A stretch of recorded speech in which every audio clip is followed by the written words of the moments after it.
Alright then, our second video in our quail egg adventure. This is where I will be keeping them once they come out of the incubator. It's a 40-gallon breeder tank. I have a lot of reptiles that have otherwise outgrown this tank, so I had it on hand.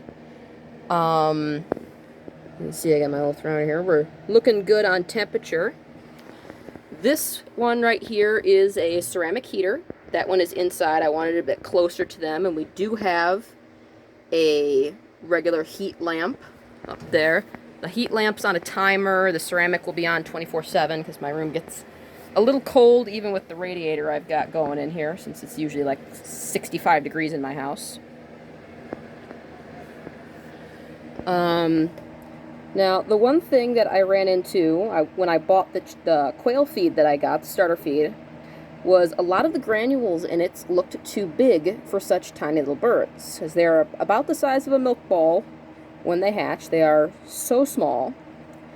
And I saw another YouTuber, what he did is he put it in the dry granules in a blender and ground them up a little further, so that they were a little bit closer to a powder that the little tiny quail could eat. So I went and I ground some up. Very good consistency. I had a food processor I threw it in, but food processor, a blender, coffee bean grinder, anything like that would probably work pretty well. Let me see, a little waterer there for them.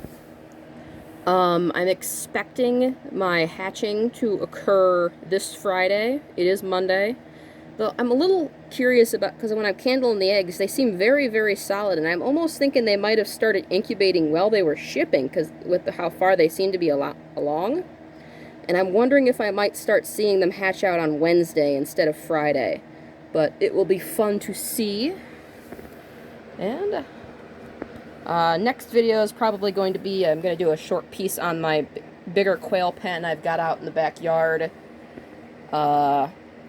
I imagine they won't go out there till probably March. I'm up here in Chicago, so it's going to get pretty cold. So I'm not 100% sure if they're going to do okay without being able to more slowly acclimate to the temperatures here over the winter.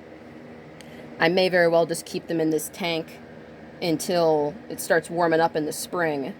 I'm looking to have 10 of them at this point. I started out with 18 eggs.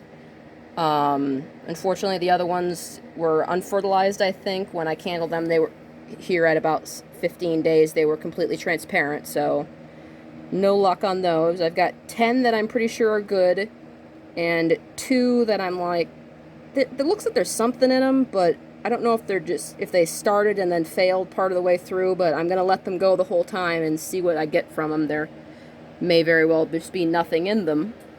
We will have to see. Yeah, a little box I cut out to give them a little house to hide in. So that is that for this video, I suppose. I'll see you guys around.